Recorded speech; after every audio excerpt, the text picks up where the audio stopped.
Hello and welcome. You are now looking at the list automation feature inside of Aweber. And traditionally, that automation allowed for individuals to do one of three things. It would allow you to unsubscribe someone from a list when subscribing to a particular list. It would allow you to unsubscribe from a list when you were unsubscribing from a list.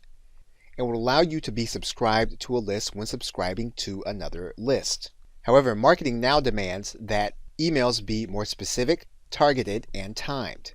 And it's for this reason that Aweber created a new automation feature called campaigns. And campaigns allow you to do more with the automation features while integrating with the traditional use of autoresponders such as follow-up messages, as well as the creation of broadcast messages. So in this course, we will look at all of the features that are basic to Aweber and then how they interact with this campaigns feature. So we'll look at the basic list creation and list settings, as well as subscriber management. We'll look at the process of form creation, as well as parsing, tracking, and reporting. And once you have the foundation for how Aweber basically operates, we'll then move to create a campaign.